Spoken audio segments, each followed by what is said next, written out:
Alright friends, let me show you all of the incredible options that this character has every turn of combat, and just how much damage it does, and how reliably it does it. We're going to use Karlach here as a punching bag. Notice the very high hit chance based even against a very well-armored character, so we're going to go ahead and launch an attack here for a pretty sizable amount of damage, and then Karlach has gotten punched backwards, and we're going to go ahead and blind her as well. We could also teleport or do even more damage if we feel like we're going to need it in order to finish off her HP, but we can blind her and then gain advantage on the next attack, making our attacks even more likely to hit. Notice we're in turn-based mode with no day-long buffs and haven't raged in owlbear form either, so this is the performance floor of the character. It only gets stronger if you do more preparation.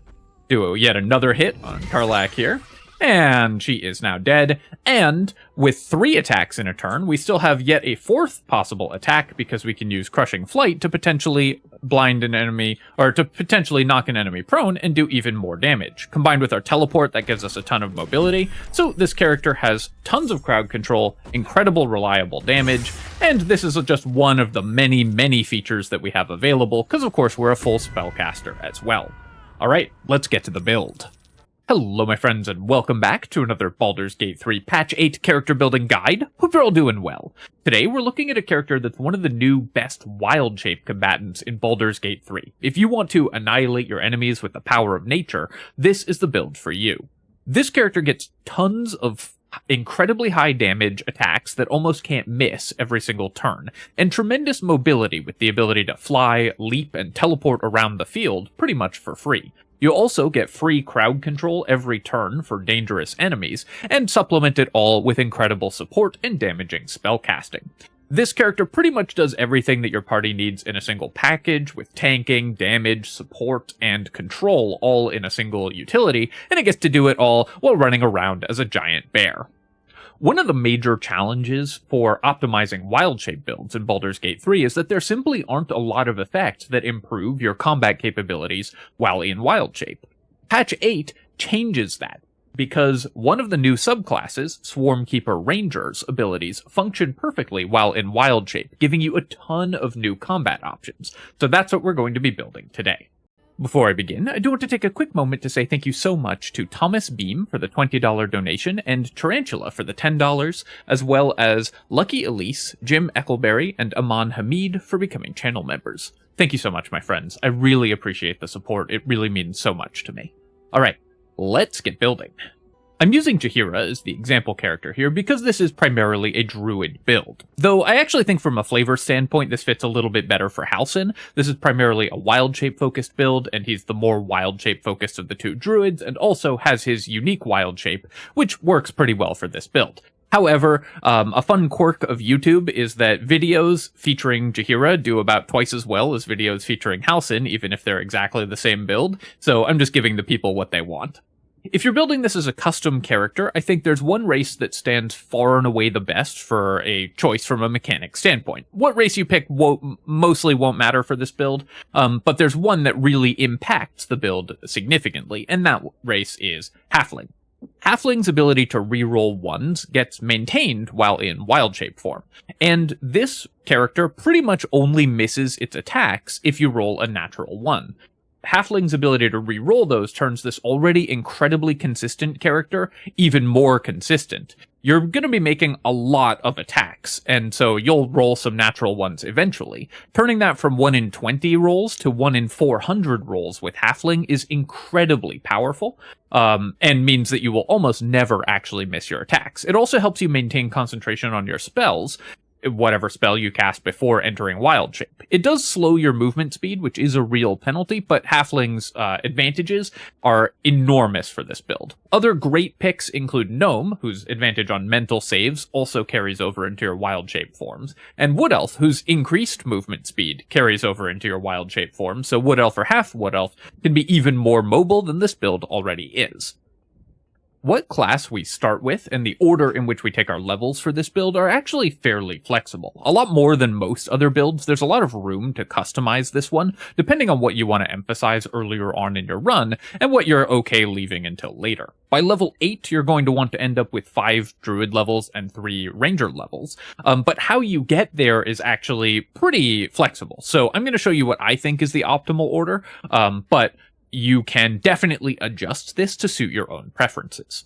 For this build, we're going to start with a level of Druid, because we want to get our wild shape forms online and strong as quickly as possible. Starting with Druid, of course, lets us do that, gets us spells. Druid is also probably the single strongest character in the game for the first 3 levels because of the ability to access very high damage effects like Shillelagh and high powered effects like the Spider, Wild Shape, and Spike Growth at level 3. So this is just going to make your early game extremely smooth and easy to play through. We are going to begin by taking our cantrips, and the cantrips that we're going to select are Shillelagh and Guidance. Every party, of course, should have access to Guidance, so we always want to grab this. We're not taking Star Druid, so we want to select Guidance at level 1, rather than getting it for free at level 2. Shillelagh is an incredible spell for the early game. You can use this on a torch, and when you light that torch, it does a d8 plus a d4 of fire damage, so plus your wisdom modifier, so it's just going to be incredibly powerful at hitting things, and this lets us reduce our physical stats, which of course we want to, since we're going to be in wild shape for most of the game. For our ability score selection, there's actually 2 different ways that we can set up our ability scores. This character is a great candidate for Ethel's Hair. You benefit a lot from the +1 to an attribute to boost your wisdom up from 17 to 18, so that we can hit 20 wisdom in only a single feat selection. This character benefits from that a ton because we're only going to get 2 feats, and one of them is always going to be Tavern Brawler to make our attacks better. So having Ethel's Hair lets us maximize our wisdom. That's going to increase the save DC of our special wild shape attacks, the save DC of our Swarmkeeper Ranger abilities, because this build synergizes in that way as well, and of course the save DC of our spells whenever we're not in wild shape form. So it's really good to get that extra wisdom, and Ethel's Hair lets us do that. That said, if there's another character in your party that needs it more, this character can definitely get away without it. 18 wisdom is totally fine for this build, so if there's another build that is sort of centered around using Ethel's Hair, then I would recommend giving it to a different character other than this one. But if you don't have another build that requires it, this build can make excellent use of it. If we are using Ethel's Hair, we're going to use the greediest possible attribute split, taking 16 in Dexterity, 15 in Constitution, and 17 in Wisdom, and then we'll even out these odd numbers with our with Ethel's Hair and our feat selection. And if we don't have it, then we can just drop Wisdom down to 16 for this character, and then we will end up with 3 16s after Tavern Brawler, and then our last 2 points can just go into Intelligence to make our Intelligence saving throws a little bit better. Low intelligence saves against the Mind Flayers is one of the very few weaknesses of this character, so there is some benefit to this as well, or playing a gnome to give yourself advantage on those saves. So either way, you will have an excellent character. For this build, I'm going to demonstrate, assuming that we're using Ethel's Hair to boost our wisdom up to the maximum, but either way is going to be excellent. For our skill selection, what you select here mostly doesn't matter, except that, of course, because you're a wisdom-based character, you should grab Perception. Every party wants as many characters with Perception as high as possible, unless you've memorized exactly where every trap in the game is. It just makes things so much easier, so finding all of these is going to be much better, and druids are excellent at perception checks, so you should take this. You're not going to be doing a lot of dialogue, so where you put your other point mostly doesn't matter, but you can stick it in religion for late game rolls, or medicine for early game rolls. Either way, as long as you've got perception from your skill selection, you'll be good. Other than that, no decisions to make at level 1, so let's move on to level 2. At character level 2, we're going to continue to level up in Druid, and because we are going to be a wild shape focused build, the subclass that we are going to take is Circle of the Moon. While there is a little bit of conflict by changing our wild shape to a bonus action, it's still going to be significantly better for us because most of our wild shape forms we want to use our action to attack with. So being able to bonus action wild shape and then attack in the same turn, trigger our Swarmkeeper abilities to blind or knock down an enemy all in the same turn is always going to be really strong. So Circle of the Moon Druid just gives us a lot of great options for our combat forms. We could also use any of the other druids if there's a particular druid that you have in mind for this character. It certainly will not ruin the character to take a different druid circle, but Circle of the Moon is overall going to be the strongest. In general, in the early game, your best wild shape form is going to be Spider form. Spider form has high AC, decent hit points, a good attack that poisons enemies, and can entangle them, so you get free crowd control right from the beginning of the game. All of the different wild shape forms have excellent uses, but Spider form is sort of the most generally applicable, so when in doubt, turn into a spider. For our prepared spells, we are going to want to have Healing Word and Long Strider. Long Strider, of course, we can buff ourselves with, and it lasts all day. It will continue after you're in wild shape, so your wild shapes will be moving faster. We also want a concentration spell like Entangle, because you can cast this and then wild shape at the start of combat and maintain concentration on the Entangle, keeping enemies trapped, and a default combat spell like Ice Knife. Your last spell, you can go with Create Water or Goodberry for utility, but I like to just have Enhanced Sleep. This is another ritual spell that you can cast before combat, and it will again carry over into your wild shape forms, which is really cool once you get the Owlbear form later on, but even early is going to give you a tremendous amount of mobility, so this character is very, very hard to kill with Long Strider and Enhanced Sleep. The extra hit points that you get from basically having a whole second HP bar from your wild shape form and the extra mobility that these give you, already you are a tremendous pain in the butt to take down. So that's what you want in Honor mode. Being difficult to kill means it's very hard for you to lose. At level 3, we could actually at this point go immediately into Ranger, and if you want to just take 5 levels of Ranger to get your power level higher that way, you'll probably spend a little bit of the mid-levels not in wild shape form if you do that, but that's a totally reasonable option. I'm going to recommend continuing in Druid though, because we get access to the extremely powerful Moonbeam and Spike Growth spells, making us much stronger. Hold Person is also very good to cast before entering. Hold Person and Flaming Sphere are also both very good to cast before entering wild shape. So all of those give you excellent options. And leveling in Druid is going to increase the hit points of your wild shape forms, which get extra hit points every 2 Druid levels, which is very important because you do want to have enough durability on those that they can take a couple hits. They tend to have low AC, so you will probably take some HP damage on your wild shape forms, and you want to be able to survive that so that you can retaliate with the crushing paws of a giant bear rather than the noodly arms of a humanoid. For our prepared spells at this level, we can add in some other combat spells. I'm going to remove Entangle because we're very likely to be concentrating on Spike Growth if we're concentrating on a concentration spell instead, and Flaming Sphere is very good as well. You can keep Moonbeam in if you plan to fight not in wild shape form. It's better when you're not in wild shape form. Flaming Sphere can distract enemies and keep your wild shape alive longer, and Spike Growth just wins combats all by itself. It's a concentration spell that will just obliterate any melee enemies by doing tons and tons of damage, and a bunch of our wild shape forms have knockback effects that can push enemies back over the Spike Growth, forcing them to take even more damage. At level 4, we get the first big buff that this character has gotten in patch 8 when we get to take our first feat, and that feat, of course, is going to be Tavern Brawler.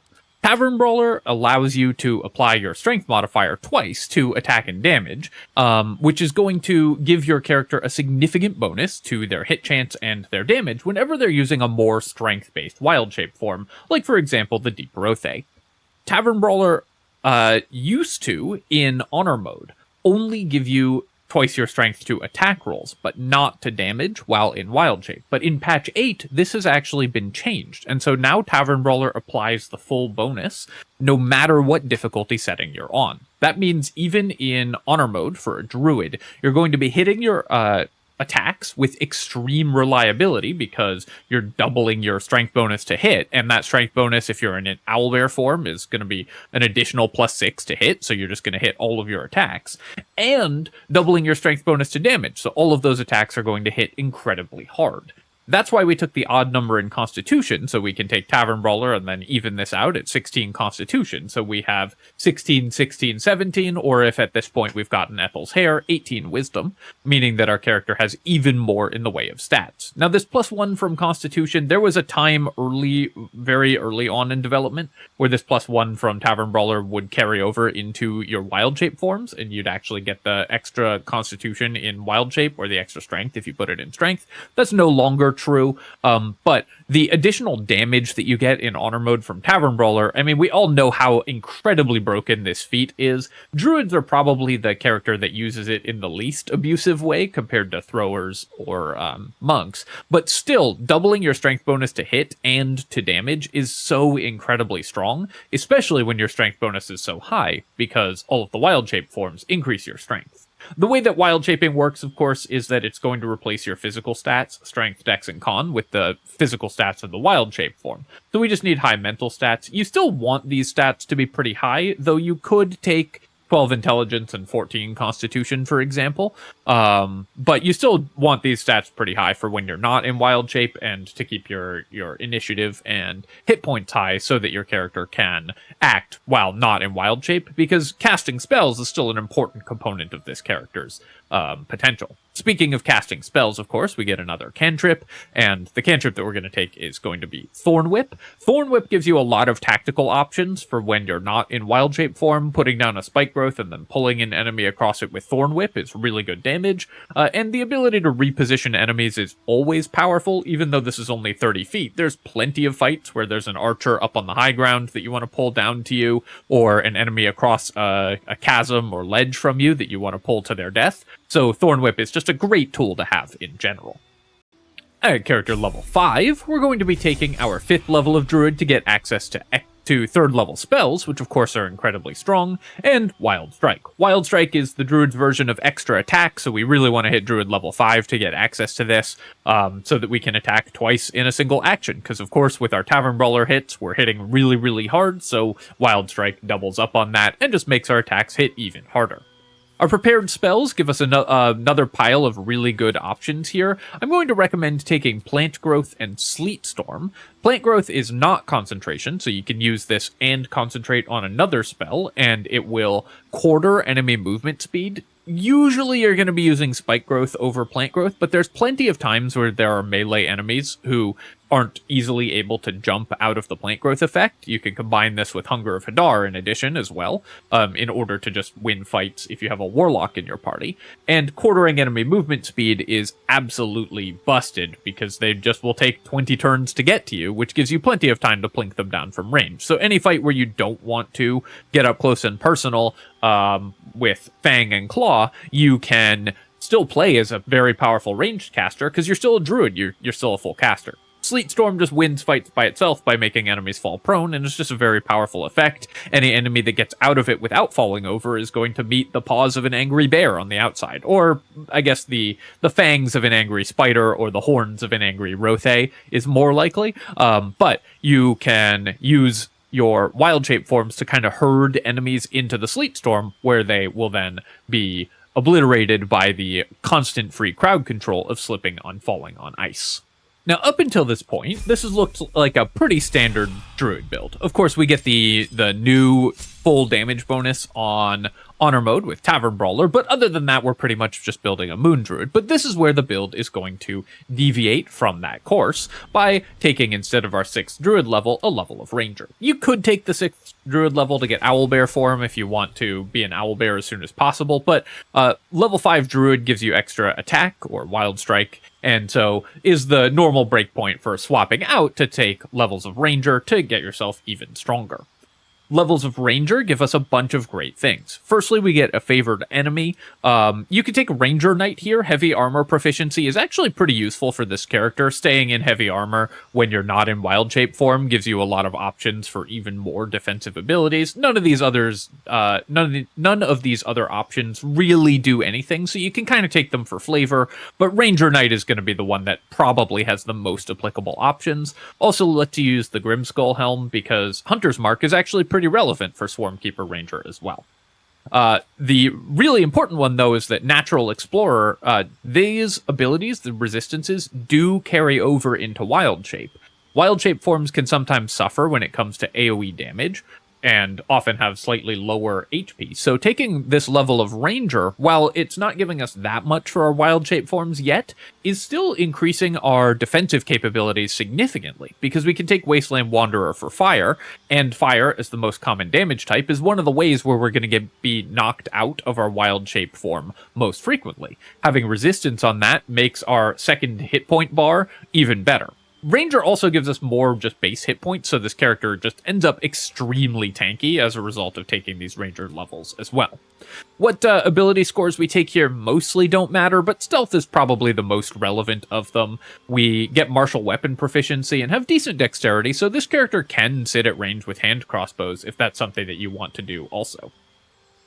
At level 7, we're going to take our second Ranger level, because of course we want to get our Ranger subclass as soon as possible. For spell selection here, we're going to take Hunter's Mark. A lot of these we already have prepared from our Druid levels, but you can get Hunter's Mark. You can take Ensnaring Strike or Hail of Thorns if you want to. They're not going to be that impressive most of the time, but Ensnaring Strike might come up if you're using a pair of hand crossbows, so you can grab that, or just grab whatever ability you just want to always have, like Long Strider, for example, and then you can prepare a different spell for your Druid levels. But this just gives you a little bit more optionality. For our fighting style here, you can just take archery style. This character, like I said, a secondary sub-theme for you when you're not in wild shape form can be a pair of hand crossbows and just doing damage at ranged with that.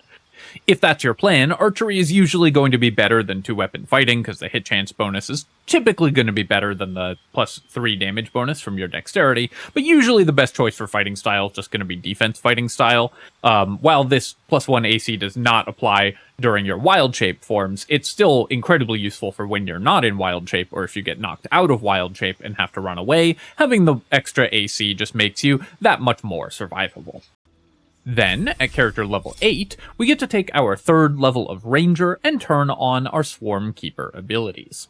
These give us a tremendous amount of optionality and utility every turn of combat, because by taking Swarmkeeper Ranger, we get to pick one of 3 swarms, which will have an effect that we can trigger every single time or once per turn whenever we attack. These swarms, you set them when you level up in Swarmkeeper Ranger, which one you're using, and the effects work while in wild shape. This is one of the very few ways to actually improve the capabilities of your character while you're wild shape.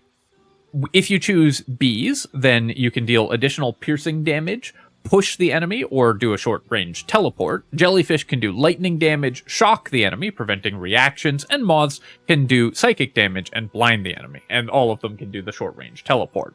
Typically, the damage is not going to be the most important aspect of these. By level 8, the extra d6 of damage once per turn, or 2d6 if you've Hunter's Marked that enemy, is not going to be significant in most cases. But the blind, shock, or knockback are all really good, and the teleport is incredibly good. Bees is probably the least powerful of the Swarmkeeper Ranger swarms normally, but for a druid it's much more interesting, because you have access to spike growth and then can melee knockback an enemy onto the spike growth using Legion of Bees.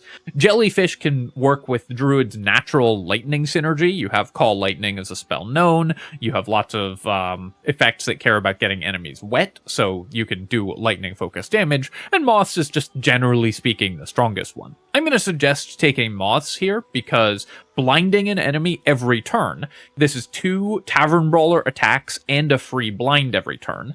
And importantly, the save DC of these abilities is your wisdom, because they're a ranger ability, so they're based on your ranger's save DC stat, which is wisdom. And because we're a druid, we're maximizing our wisdom. So unlike a normal Swarmkeeper Ranger, where the save DC will be pretty low on these abilities, for the hybrid character here, the Swarmkeeper Wildshaping character, you will have very high DCs on your blinds, and enemies will be blinded pretty much every turn.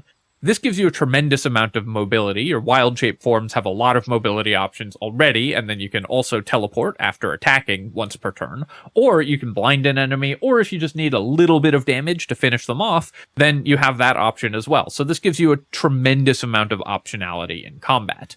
Blinding an enemy every turn while also clawing them as a bear is just a very powerful default combat action, and it works all the time, no resting required or anything like that. So Moths plus bears is a really great combination. We just take whatever spell here. It doesn't really matter what you take. You can take any spell that you think you're going to cast. At this point, you should have some idea of what you're going to be using, but the main thing is that we have access to Moths Swarm now, so we're blinding enemies on every attack. At character level 9, we're going to be taking our 6th level of Druid, because this will give us access to Owlbear form, which is a significant upgrade to our combat form. Now that our Swarmkeeper abilities are online, we definitely want to have the most powerful wild shape, and the Owlbear form also gives us another great option. We can, it lets us use Tavern Brawler even better, because we can have 22 strength by raging in the Owlbear form, which natively has 20 strength, and then gains 2 more when it rages. And with the Crushing Flight action from Owlbear, you get a tremendous jump distance, which can then be combined with your teleport from Ranger to give yourself even more mobility. So this character just gets a tremendous amount of mobility while outputting ridiculous damage and free crowd control every turn, and that's not even counting any of the spellcasting that we can do if we're not in Owlbear form. So just hitting level 6 Druid is going to be really good. Getting Primal Strike as well is nice. There's definitely some enemies that are resistant or immune to non-magical damage, and this has been fixed in patch 8 to require you to get level 6, to require you to actually have this ability for your attacks in Wild Shape to count as magical, so we do want Primal Strike early in order to overcome enemy resistances. At level 10, we're going to take 4th level of Ranger to allow ourselves to take advantage of another major change that was made in patch 8, although I'm not entirely sure this one was intentional, more on that in a second. And also, of course, to get our second feat, because we want to increase our ability scores. The feat that we're going to take is going to be an ability improvement for Wisdom. This will not only make our spellcasting better, but also improve the save DCs of all of our Swarmkeeper Ranger abilities. At this point, we should have 20 Wisdom with this version of the build, because we'll have put Ethel's Hair in to even out our Wisdom, to get it up to 20. But if you are absolutely sure that you don't care about the save DC, you're mostly going to use the teleport for Swarmkeeper, and aren't going to cast that many spells. There are a couple other feats that are worth considering here. Alert is very good because, of course, it's always incredible in Honor mode. This character can struggle with initiative because you only have 16 dexterity. So that is definitely an option. And Mage Slayer is also a pretty fun option for this character. The effects of this feat do mostly work in Wild Shape form. The advantage on saving throws against spells, for example, it does work in Wild Shape form. And one of the very few weaknesses of this build is your low intelligence saving throws. That can be a problem against some late game enemies that have saving throw targeting abilities. Now, those abilities aren't technically spells, but the game treats them as spells, so Mage Slayer still works against most of them. So that's a great option as well if you're worried about shoring up that weakness. But in general, the best option is just going to be to take an ASI to boost your Wisdom.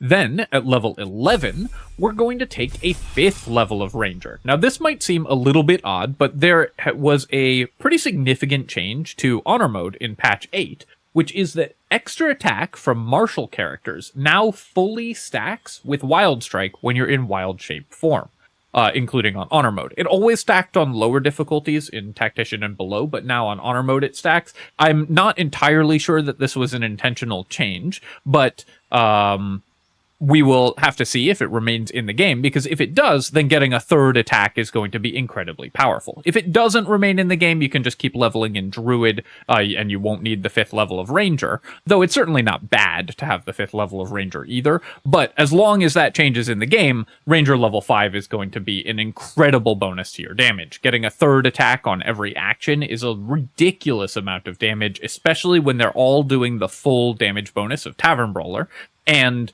have all of the powerful wild shape capabilities at your disposal available.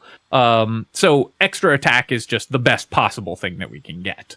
You also get some level 2 ranger spells, so you can pick up a more powerful ranger spell. Something like Silence is pretty good to have access to. This is another concentration spell that can really ruin a couple enemies' days. There's a lot of enemies that will just lose if you can keep them trapped in a silence effect, and you have a lot of knockback effects, especially if you are B's Swarmkeeper Ranger. You're usually not going to have that option, but that is a great option to combine with silence. So a lot of really interesting ways that you can combine those things, depending on exactly what you want to emphasize for your build. And finally, at character level 12, we're going to be taking our 7th level of Druid, which gets us the very powerful 4th level Druid spells. Now remember that Ranger's a half caster, so we actually have 9 spellcasting levels, giving us 5th level spell slots. So we can upcast any of these spells to higher levels if we want the higher level effects of them. In particular, Wall of Fire and Ice Storm get increased damage when we upcast them, but mostly we're just grabbing these because the level 4 Druid spells are going to be excellent, and we now have access to those level 4 Druid spells.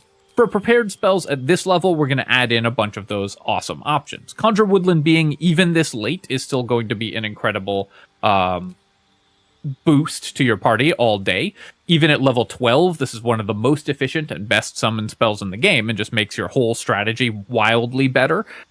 Especially, it will allow you to move freely through difficult terrain, which you're creating a lot of, because the summon has that aura, so this will give you that option to play in your own spike growth and stuff like that. We also get Ice Storm, which is a non-concentration ability. If you're facing a lot of enemies, you can use Ice Storm for a bunch of damage. Wall of Fire just wins some encounters by themselves. Even very late game encounters can be won by Wall of Fire, because if anytime enemies are just funneling through a narrow corridor towards you, Wall of Fire will do ridiculous amounts of damage. And Confusion is probably now the best control spell to cast before entering Wild Shape, because you can take a whole group of enemies out of the fight using Confusion. So for your final, it redid, of course, all of my prepared spells here. So let's go ahead and just put together a reasonable prepared spell list. You're going to have Longstrider, Enhanced Sleep, and Healing Word still from level 1. From level 2, pick up Hold Person and Spike Growth. From level 3, Sleet Storm and Plant Growth. And from level 4, Conjure Woodland Being, Confusion, Wall of Fire, and Ice Storm for various scenarios. You can also take Freedom of Movement as a panic button if there's one of these spells that doesn't appeal to you. Don't cast this at the beginning of the day, but if your character gets stunned, Freedom of Movement breaks them out of that stun, which can really save your bacon if in an emergency. Alright, that is the full build. 3 Tavern Brawler attacks and a free blind every turn while providing incredible spell casting.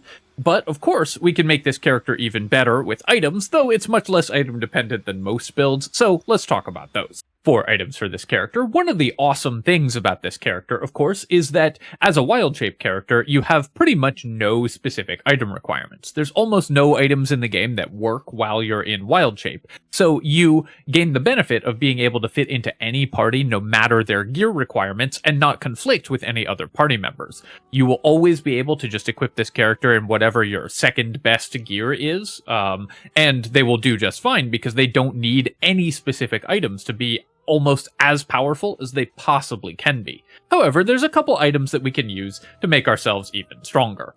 One of them works while in wild shape, and of course the primary thing is to look for any items that will function while in wild shape, and that is the Armor of Moonbasking.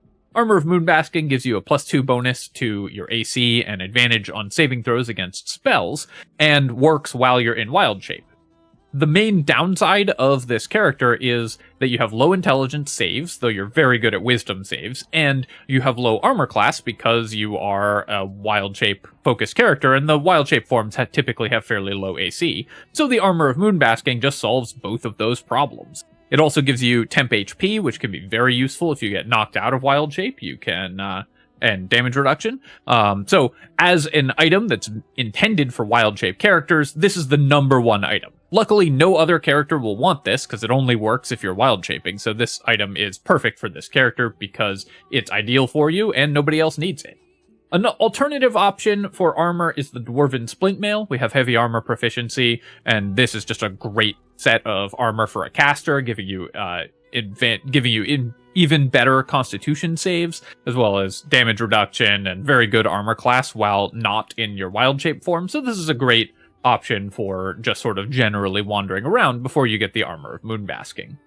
You have shield proficiency as well, so an item like the Sentinel Shield that increases your initiative can be incredibly powerful. This character does want initiative increases. They won't work while you're in wild shape form because your items are disabled, but a lot of fights you're going to start in humanoid form, cast a spell, and then wild shape as a bonus action, so having high initiative can let you get a confusion or spike growth that just wins the fight immediately before it starts. Similarly, an item like the Fistbreaker Helm that gives you plus save DC and initiative can be very useful as well, though a great alternative option is the Grimskull Helm. As a Hunter Ranger, or as a Swarmkeeper Ranger, Hunter's Mark is very useful to you because it doubles the damage of your Swarmkeeper abilities, so it's just good for the extra damage. The Grimskull Helm gives you uses of Hunter's Mark and immunity to critical hits when you're in humanoid form. For the early game, the best set of items is the Buff on Heal items. This character can use the Bless and Blade Ward abilities of the Hellrider's Pride and the Whispering Promise. The Whispering Promise works even if you heal yourself, and the Bless will persist into your wild shape form, so you can gain that as well, and you have a lot of good healing abilities just because you're a druid.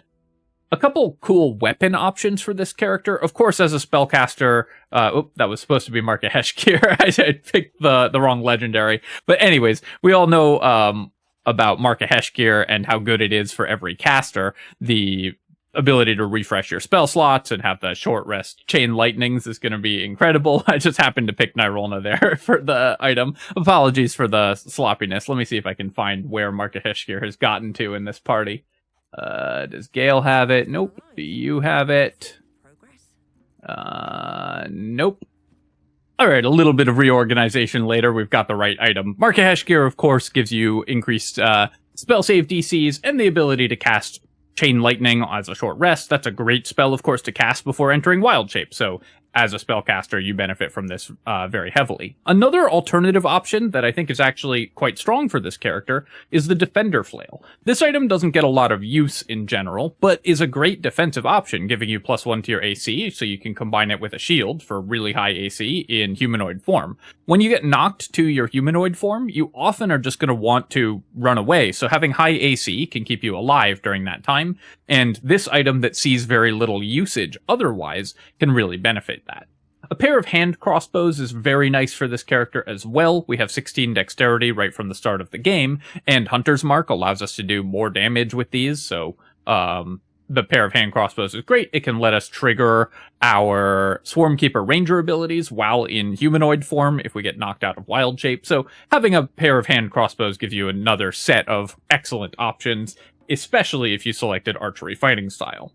Special mention also for the torch. In the early game, this is a great weapon because it works with Shillelagh as a club. It works with Shillelagh. You can dual wield them and get even more damage out of them. And when lit, it will deal a d8 plus a d4 of fire damage plus your wisdom modifier with Shillelagh, making it a very, very powerful early game weapon. In combination with spike growth and the ability to turn into a spider, this gives you great damage, great crowd control, a lot of powerful abilities, so makes you an incredibly strong early game combatant. But mostly the advantage of this character is just that there's no particular item that you need, and you can slot into any party, and you don't conflict with anything other than other wild shape users, because the Armor of Moonbasking is the only specific item that this character wants. So you have a lot of freedom for how you gear this character. Alright, my friends, I hope that you've enjoyed this look at this Warrior of Nature. I think that this build is incredibly cool, and I think it's really neat that patch 8 has enabled an entirely different take on a wild shape-focused combat character. The ability to add blind on every turn gives you so much more utility than normal wild shape characters, and the ability to teleport gives you a lot of mobility, making you even harder to kill than this already incredibly tanky and difficult to kill archetype. So I think that this build is really fun to play. You don't even sacrifice anything thanks to the patch 8 changes to how extra attack and wild strike stack, making you just an incredibly potent combatant and giving you a ton of additional options. As always, of course, if you have enjoyed the video, feel free to leave a comment and hit like, helps me out with the algorithm, so I appreciate you taking the time to do that, and you can subscribe to my channel for more Baldur's Gate 3 builds and other strategy game analysis. Cheers, my friends. I'll catch you next time.